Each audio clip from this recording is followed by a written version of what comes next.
My son forgot to hang up the phone that night. I was in my bedroom folding towels when the cordless phone on the dresser lit up. The call ended, but the line stayed open and I heard his voice. "Yeah, man, once we move her, the house is ours," my son Mark said. "She's almost 75. She won't last long in that place." My hands froze on the towel, then I heard his low laugh, the one he used when he wanted money. His friend asked, "You sure she'll sign everything?" "Why would I need her to sign?" Mark said. "I already got her signature on that blank paper she signed for those bank forms. I'll fill in what I need. Once she's in the home, she can cry all she wants. She's not coming back." My knees felt weak. I sat down on the edge of the bed. The old ceiling fan buzzed, but his words were louder than anything. "Erase me." That was what my own son was planning to do. He kept talking like I was already dead. "The real estate guy said we can get at least 400 grand if we sell quick. I pay off my debts, get that truck, and Amy finally gets her kitchen. No more listening to the old woman's stories at the table." I pressed the phone to my ear, even though he couldn't hear me. I listened while my only child sold my life piece by piece. "Don't worry about the paperwork," he told his friend. "Mom's barely keeping up, she doesn't understand anything. I'll tell her it's for her safety. Once she's in, I'll block her calls if she acts crazy." That word hit hard. Crazy? The same boy who used to hold my hand crossing the street was now talking about locking me away and cutting me off from my own house, my own memories. My heart was beating in my throat. I looked around my bedroom, pictures on the dresser, my wedding photo in the cracked frame, the little ceramic bird my late husband bought me, the curtains I had sewn myself when Mark was 10. All those small things suddenly felt like they were sitting on the edge of a cliff. I whispered, "Mark, how could you?" Even though the only answer I got was his voice through the open line. "Worst case," he said, "if she causes trouble, we tell the doctor she's getting paranoid, they'll adjust her meds. Nobody listens to old people, man, that's the best part." I covered my mouth. The best part. I had always told people Mark was just stressed, that he had a good heart under it all. In that moment, I heard what was really under there, and it wasn't a heart. The call finally clicked off. The quiet in my room was heavy. I stood up, wiped my eyes, and went to the living room. The house creaked under my feet. I had paid every bill myself. I had worked nights, cleaned other people's houses, taken in sewing to keep this roof over us after his father died. This was supposed to be my safe place. Now my own son wanted to flip it like some cheap investment. For a few minutes, I let myself be the sad old woman he thought I was. I sat in my favorite chair, hugged the pillow to my chest, and let the pain roll through me. Then, under the hurt, something else woke up. It was small at first, like a match being lit, but it grew fast.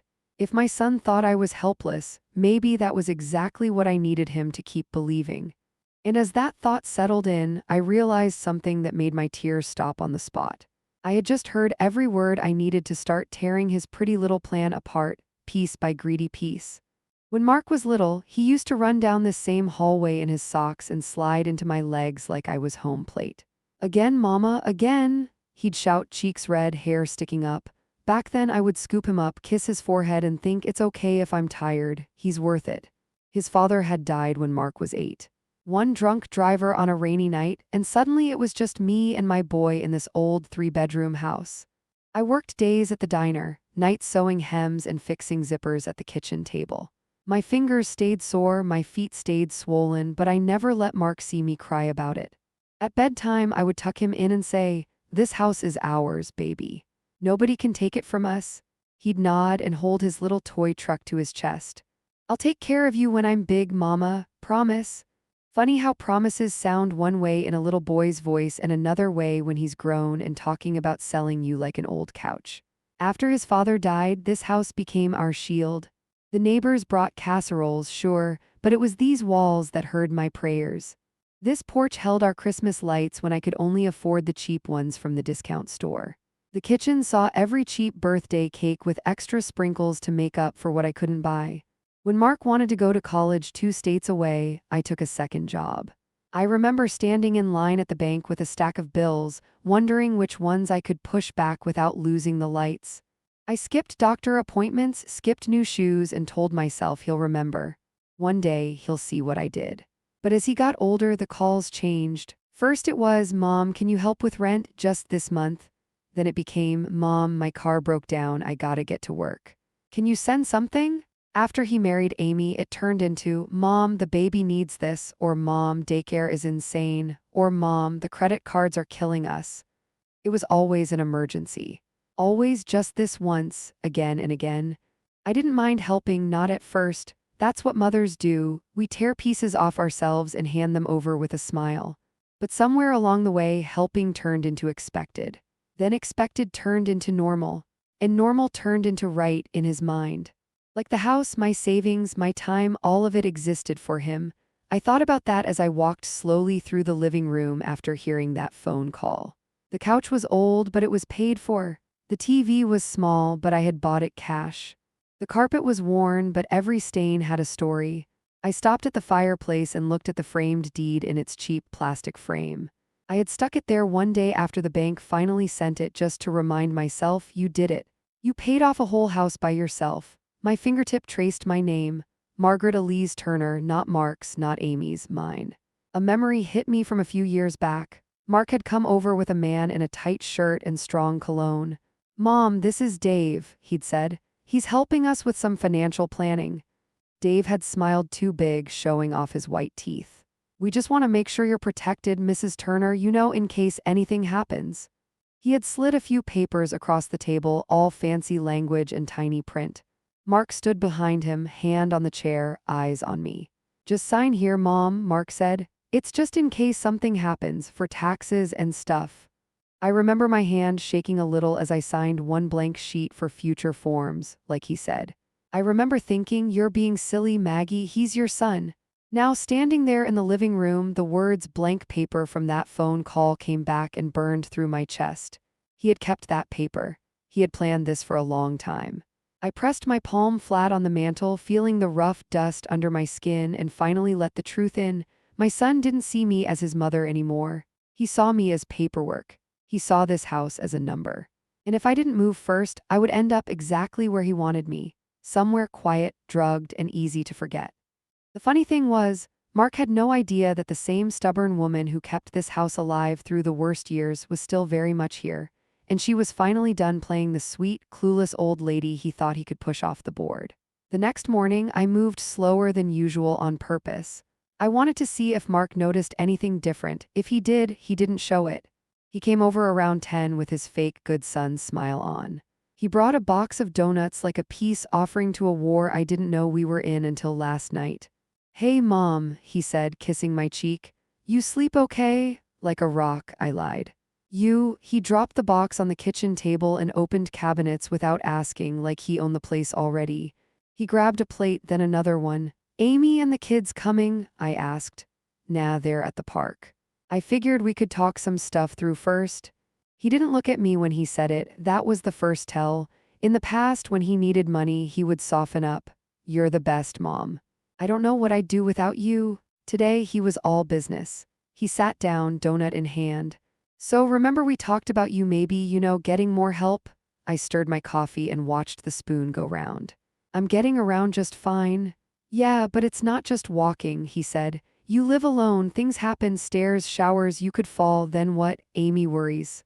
Funny, since Amy never called. I've got a good grip, I said. And I've got railings.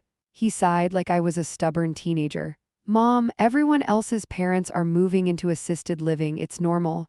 He slid a brochure across the table. A big smiling old lady on the front holding a tiny dog. Green Oaks Senior Living, it said. I flipped it open. Inside, I saw the monthly cost circled in blue pen. Someone had written worth it in the margin. That was the second tell. Who circled this? I asked. Oh, the guy there, or maybe Amy, I don't remember. He took a big bite of his donut, avoiding my eyes. I said. My fingers felt the paper, cheap, shiny, like it could tear easy. Just like their story. I talked to a social worker, he went on. She said it's better to make the move before there's a crisis. You don't want to be stuck in a hospital and have strangers making decisions over your head, right? I folded the brochure slowly, pushing it back to him. What social worker? He blinked. What social worker? I asked again, still calm. Name? He shifted in his chair. I don't remember, they gave me a card. Do you have it? I think it's somewhere at home. He waved his hand. That's not the point, Mom. The point is, we should get ahead of this. We can even talk about putting the house in my name so there's no confusion later. It's about making things easier. Easier for who? I asked. He smiled too fast.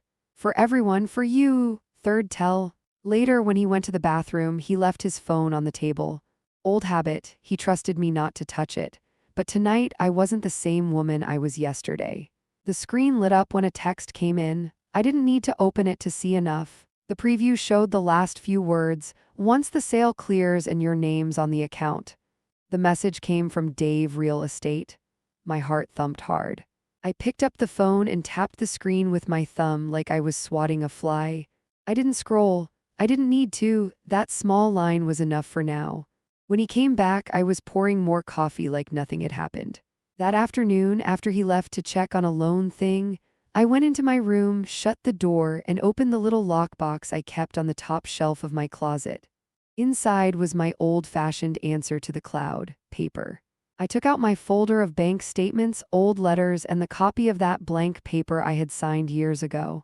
I always kept copies. Years of being poor teaches you to keep records. The bottom corner of that copy had a tiny printed code and a date from the bank. I checked it against my old appointment book. That same day, years back, I had written, Mark and Man with papers. Said for tax things, signed one blank sheet. My own handwriting became my witness. I went to my drawer and pulled out a cheap notebook, the one with the blue flowers on it. On the first page, I wrote the date and time of the overheard call. I wrote what he said about the blank paper, the home, the crazy talk. Then I wrote about the brochure, the circled price, the text from Dave Real Estate. I underlined their names. Mark, Amy, Dave. It didn't look like much yet, just ink on paper. But it felt like I was building a small, sharp knife out of little pieces of truth. The next day, I took a slow bus ride to the bank, that same old branch with the rude plastic plants and the too cold air. I asked to speak to someone about my account, just to check some things. When the young man behind the desk pulled up my file and frowned, my stomach sank. Ma'am, he said, eyes on the screen, I see here a recent change request form with your signature on it. I folded my hands in my lap and smiled like a sweet, confused old lady. Is that so? I said. Well, sweetheart, I think I'd very much like to see what I supposedly signed. The young man at the bank walked off to get the paperwork, and I sat there with my hands folded like a Sunday school kid. Inside, I wasn't calm at all. My heart was banging in my chest so loud I heard it in my ears. But on the outside, I stayed soft and small. Old women who look confused get more answers than old women who look angry. He came back with a folder and set it on the desk. Okay, Mrs. Turner, he said. Here's the recent change request. It shows you gave your son Mark joint control and certain permissions. Is that so? I said. Honey, could you turn it around for me? These eyes aren't what they used to be. He spun the papers so they faced me. I leaned in slow, like I was struggling.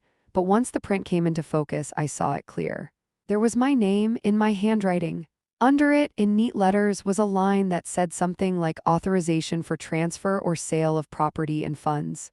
My fingers tingled. The document was dated only 3 weeks ago. 3 weeks ago, I had been home all day sewing curtains for my neighbor. I hadn't been anywhere near this bank. Now, isn't that strange? I said quietly. 3 weeks ago, I was at home all day. Must have signed this in my sleep. He smiled, unsure if I was joking. Maybe you came in earlier, ma'am. We keep good records.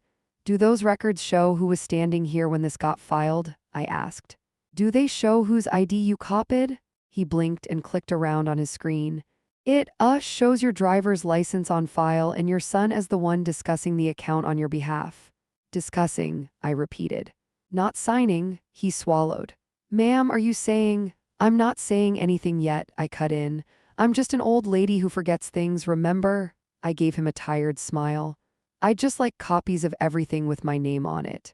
All the recent changes. I pay for this account, don't I? He nodded quickly. Yes, of course, I'll print those for you.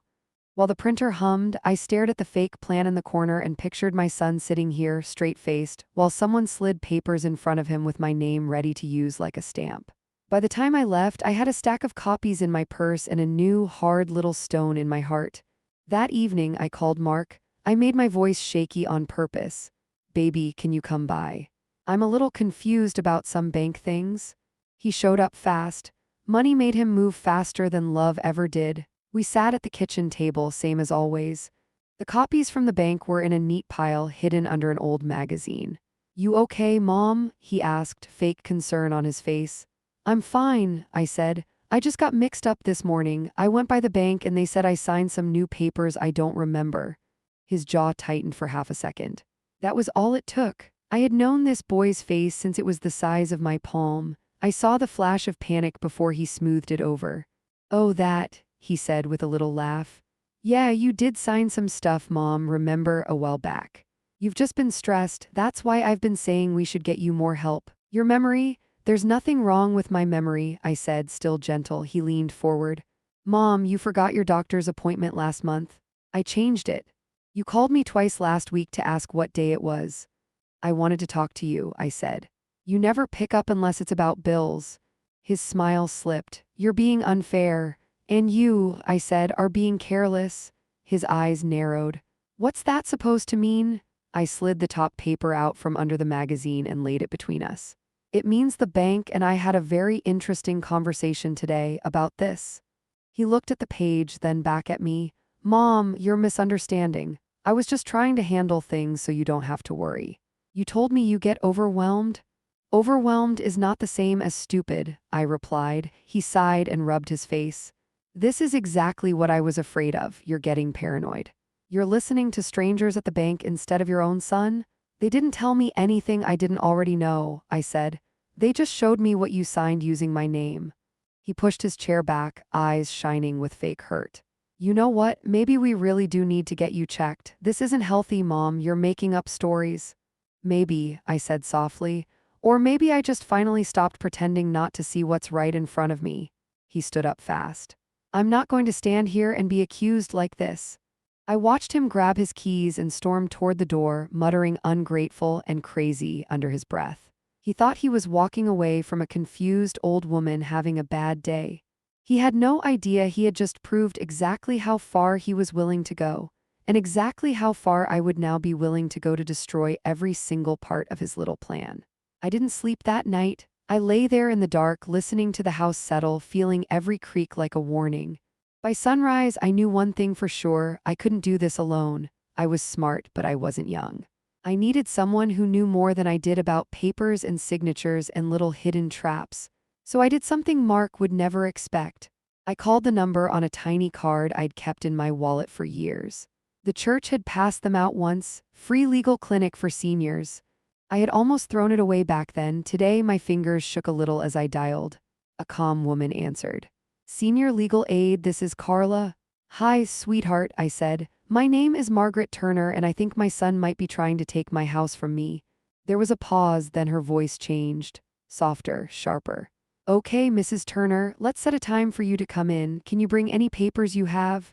"Oh, honey," I said. "I'll bring a whole folder." 2 days later, I sat in a small office that smelled like coffee and old books.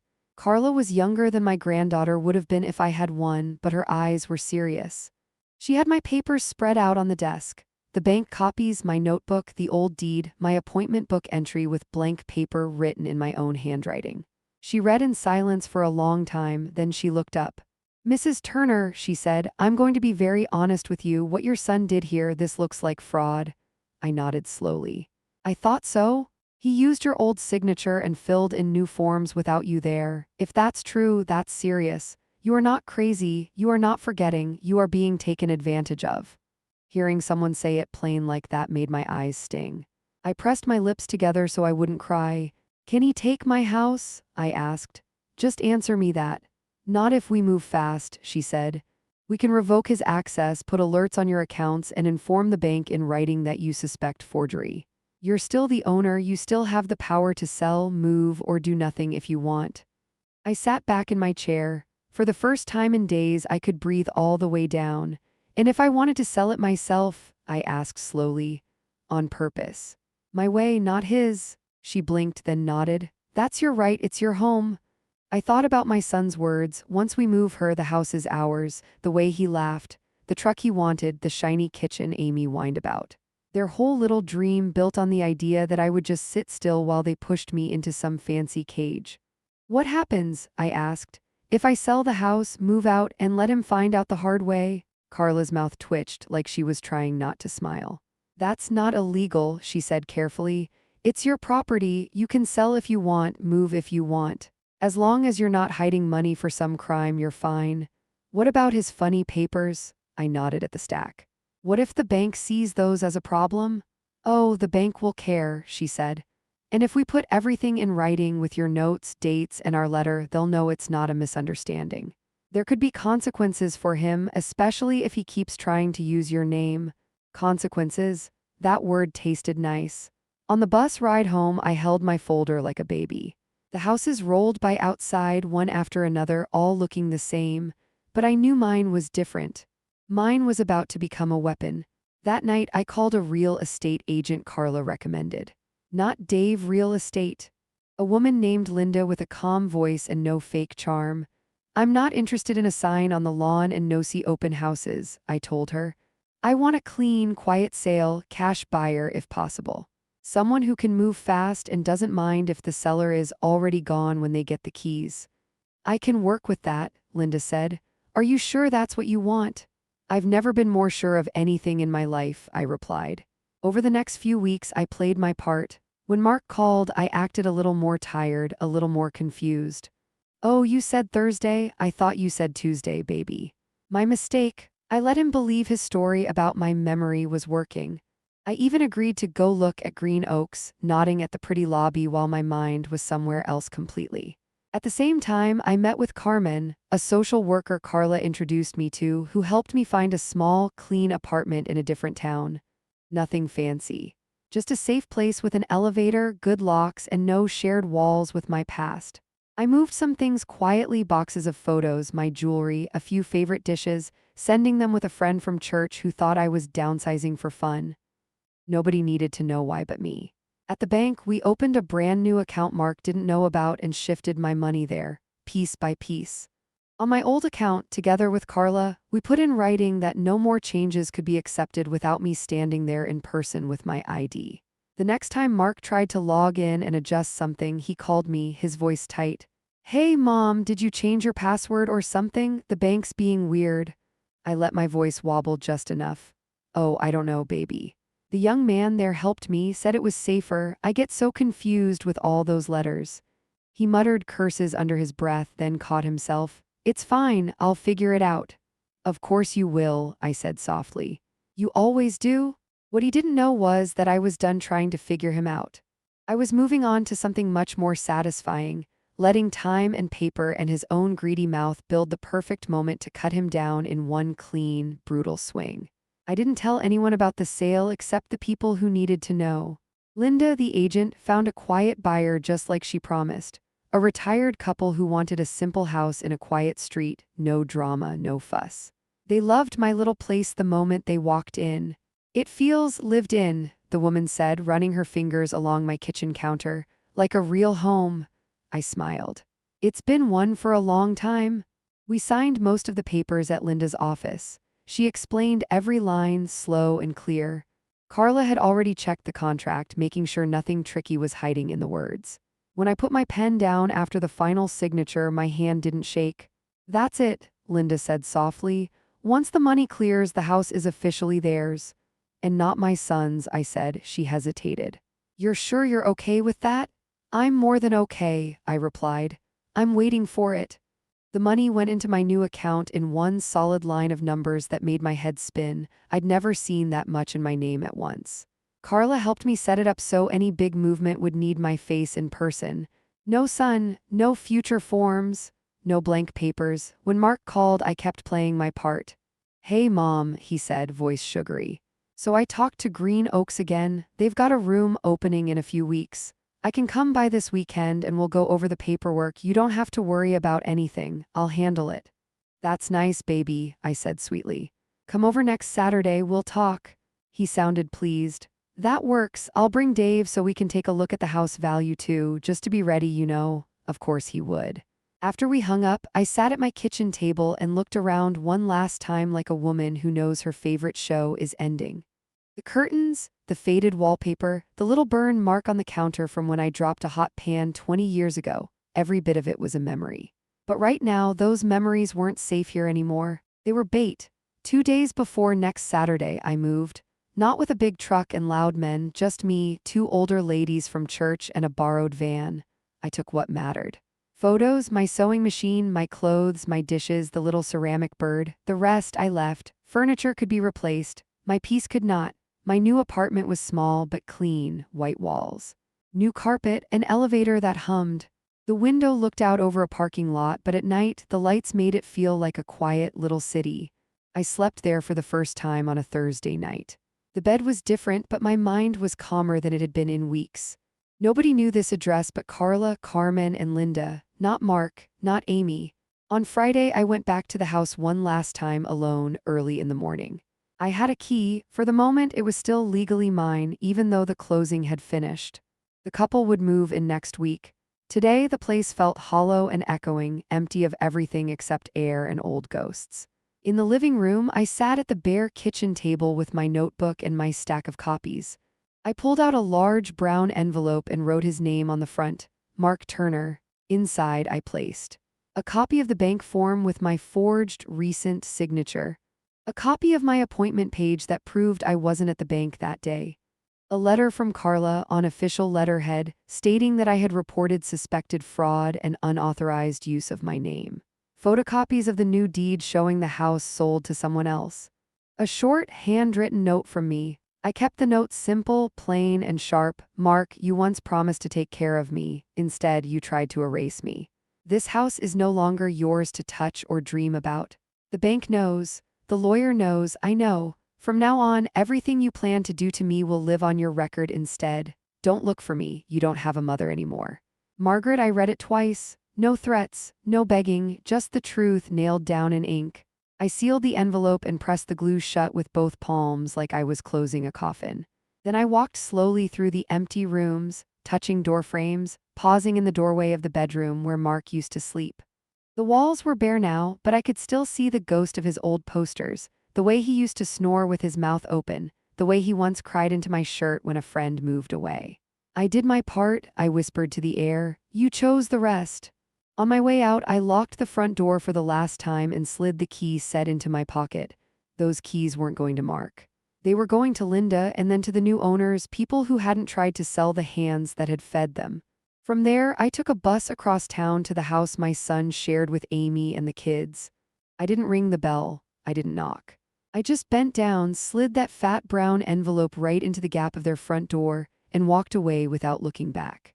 By the time Saturday came and he showed up at my old place with his fake smile and his real estate friend, all he would find was a locked door that didn't belong to him anymore.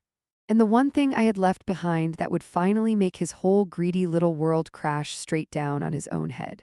I spent Saturday morning in my new apartment, sitting at the little kitchen table with a cup of weak coffee and a quiet that finally felt safe. I checked the clock, 9:15. Right about now, I thought, Mark is pulling up in front of my old house with that slick friend of his, ready to walk in and claim what he thinks is already his. I couldn't see him, of course, but I had lived with that boy's timing his whole life. And that evening, my old neighbor Mary called and filled in the picture for me. Maggie, you won't believe this, she whispered. Your son showed up this morning, chest out like a rooster. Had some man with him in a shiny car. They marched straight to your door like they owned it. I could see it in my mind, Mark straightening his shirt, Dave checking his watch, Mark thinking she'll sign like always. What happened? I asked. They rang and knocked. Nobody answered, Mary said. They tried the handle, locked. Then they started peeking in windows like raccoons. A few minutes later, that agent lady, short hair, nice coat, pulled up. Linda, I said, yeah, her. Your boy started waving his arms, asking where you were, saying he needed his mother to finish just a few papers. Linda told him, calm as ice, the seller already signed everything. We closed this week. The house is sold. I didn't talk for a second. I just sat there smiling at my kitchen wall. And then, I asked. Then the color ran out of his face, she said. That friend dragged him to the side. They argued real low. Your boy kept staring at the house like it had stabbed him. Then he stomped back to the car and drove off like he was chasing something. I thanked her and hung up. But I already knew where he went next. Because while he was fighting with a door that no longer belonged to him, the real hit was waiting at his own front step. I had slid the fat brown envelope into the crack of his door myself. Big, heavy, with his name on the front and my name on the back. He was never going to miss it. The first voicemail came a little after 3. "Mom, what is this?" he snapped. "I went to the house and some woman said it's sold. That's not possible. And I've got this envelope from you with lawyer stuff and copies of bank forms. Call me back. Now." I listened, then deleted it. The second voicemail came not long after. His voice had dropped, but it shook. "Okay, look," he said, trying to sound calm. "This letter says you reported suspected fraud and told the bank I used your name without you there. There's dates. There's notes. There's some lawyer saying they're monitoring activity. Mom, you didn't understand those papers. I was trying to help. They're twisting it. If you just call me, we can fix this before it gets serious. Please." I didn't call. I didn't delete that one either. I saved it like a little trophy. That evening, a third voicemail came, longer and rough. "You sold the house?" he shouted. Behind him, I heard Amy. "What do you mean it's gone?" A kid started crying. "You went behind my back, talked to a lawyer, moved the money, told the bank I forged things. Do you know what that does to me? I could get in real trouble for this, Mom. My credit, my job, everything. How could you do this to your own son?" He sucked in a loud breath. When he spoke again, his voice cracked like it did when he was 16. "Just call me," he begged. "We can make a new deal. You can still move into that place. I'll visit more. We don't have to tell anyone about these forms. Just answer the phone, okay? Please." I put the phone down on the table and let it buzz out the rest of his words to an empty room. On Sunday, Mary called again. "I drove past his house," she said. "He was sitting on the front steps with that big envelope in his lap, staring at it like it had teeth. Amy was yelling in the doorway about what are we supposed to live on now, but he just kept staring. He looked sick, Maggie, like somebody kicked his legs out from under him." I pictured him there, shoulders slumped, hands shaking over the same papers he had once used like a knife on me, now turned back on him in neat, cold copies with other people's names on the bottom. He had wanted to erase me quietly, lock me away, and spend the rest of his life living off the bones of my work. Instead, in one silent move, I had erased his fantasy future and replaced it with something he never planned for at all. Proof, eyes on him, and a mother who had finally learned how to hurt him most by staying gone. My new apartment was quiet in a different way. In the old house, the quiet always felt heavy, like something was pressing on my chest. Here, the quiet was light. I could hear the hum of the fridge, the soft whir of the elevator when it moved, the muffled sound of TVs from other floors. No ghosts, no memories I didn't want anymore. Just walls, a window, and a fresh start. I made a simple routine: morning coffee, short walks, church on Sundays at a new place where nobody knew I had a grown son who tried to steal my life. I cooked small meals, watched cheap game shows, and sewed again at the table, not because I had to, but because my hands liked to stay busy. The voicemails kept coming. At first they were daily. "Mom, call me back. We need to talk." Then they turned sharper. "This is serious. The bank froze some of my stuff because of that report you made. They're asking questions." Then they started sounding scared. One day, I listened to one with Carla sitting beside me in her office. "Mom," Mark's voice shook, "the bank sent me a letter. They're opening an investigation. They said if I try to move anything from your account again, they'll report it. My name is all over this. Why would you do this? I was just trying to set things up. Now they're acting like I'm some criminal." Carla glanced at me. "Do you want to respond?" she asked. I hit delete. "No," I said. "He already knows the truth. He just doesn't like it."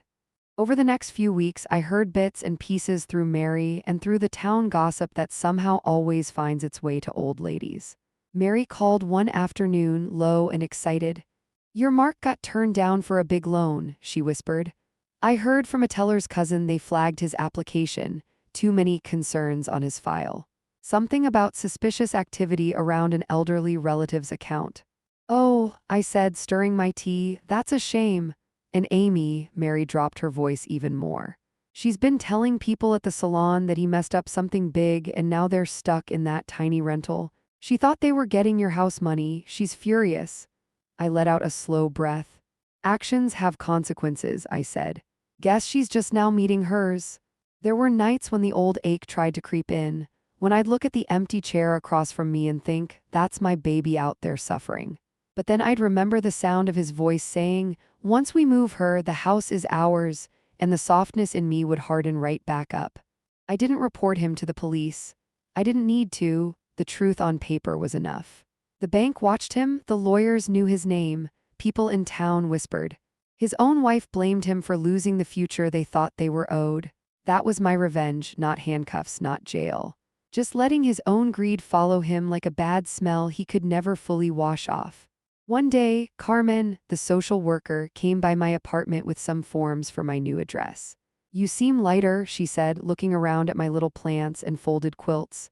"How do you feel, really?" I thought about it. "Free," I said, "for the first time since my husband died." She smiled. "Any contact with your son?" "Only one way," I said. "He calls, I don't pick up, he sends messages, I don't answer. But I know he's out there waking up every morning with a knot in his chest, wondering who else knows what he did. Wondering if the bank will call. Wondering if his own mother is going to walk into some office and say, 'Yes, that's my son, that's what he tried to do to me.' Would you?" she asked. I shook my head slowly. "I don't need to chase him. He's already running from himself." Still, I wanted one last thing, not for him, for me. So I asked Carla to send a short, formal letter to his address, not from me, from her office.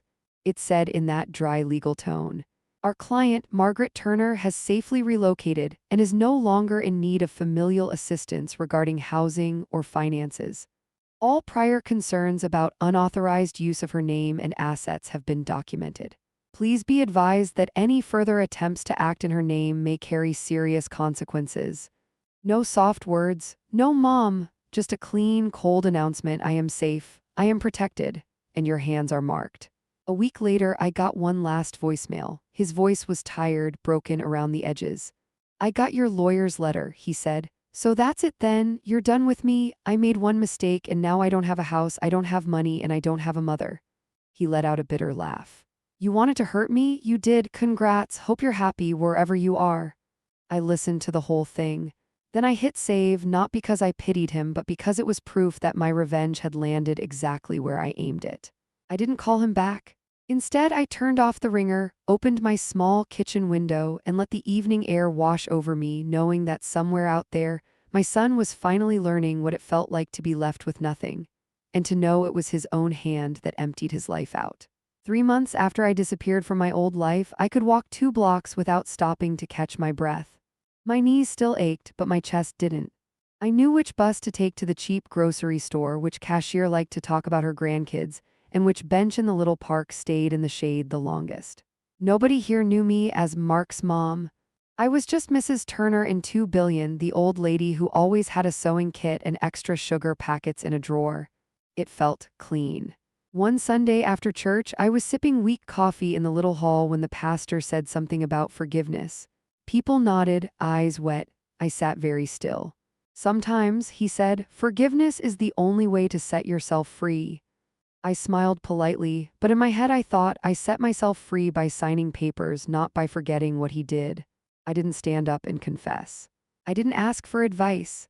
I just walked home slowly, the sun warm on my shoulders, and let the idea roll around in my mind like a marble on a table. Forgiveness? No, I wasn't interested in making him feel better. My peace didn't need his comfort. Every now and then, little pieces of news still found me. Mary called one evening, voice low as always. "Mark's been different," she said. "He doesn't wave when he drives by anymore. Heard he had some trouble at work, something about the bank sniffing around. They didn't fire him, but they moved him to some lesser spot. Less pay, more watching, and Amy, she's still angry. Tells anyone who listens that he blew their future on some scheme that backfired." I pictured him sitting in some smaller office, people whispering when he walked past, his name quietly tied to the words elderly and account and review. "Do they know where you are?" Mary asked. "No," I said, "and they won't." One afternoon, I took my bus to the old part of town to buy some fabric from a store that had better prices. On the way back, as I sat near the window, a familiar car rolled up next to the bus at a red light. Mark, his hair was thinner now, his face puffy. He looked older than his years, like someone had taken his life and wrung it out too hard. He was yelling at someone on his phone, forehead creased, hands gripping the wheel like it was the only thing keeping him from falling apart. For a second, he turned his head and looked right at my bus. His eyes swept across the windows, but they didn't slow, didn't focus. To him, I was just another shadow behind glass in a world that had stopped bending around him. I held my breath until the light turned green and his car sped off. Carmen asked me once if I ever missed him. I miss the boy he used to be, I said. The one who slid down the hallway in his socks and promised to take care of me. I don't miss the man who tried to sell my roof while I was still living under it. Do you ever think about calling him? She asked. Every day, I said honestly. And every day, I don't. Because here's the cruel part of my revenge, the part that really bites. I let him live. I let him wake up every morning with the knowledge that somewhere out there, his mother is alive, safe, and completely out of his reach. I let him carry the weight of those forms and that letter, wondering who has copies, who might bring them up, who might decide he's not worth trusting.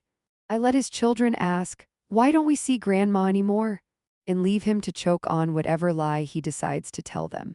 Maybe he'll say I'm sick. Maybe he'll say I moved far away. He will never be able to say the real reason out loud without tasting how ugly it sounds. One day, sitting by my window with a cup of tea, I wrote a single sentence in my notebook. If he ever truly needs help, I hope he remembers I was the one person who would have given it without question, before he taught me what he really thought I was worth. Then I closed the notebook and put it away. People think revenge is loud. They picture screaming, throwing things, big scenes. Mine wasn't like that. Mine was quiet papers, simple moves, and a hard, cold choice carried out all the way to the end. In the end, I didn't break his legs or his bones or his body. I broke the bridge back to me and left him standing on his side of the river, staring at a woman who finally learned that sometimes the only way to win is to walk away and never, ever turn back. Watch next, pick a video on screen, and hit subscribe. Thank you so much guys for your support. Comment your name with your city. I will give you a shout out in next video.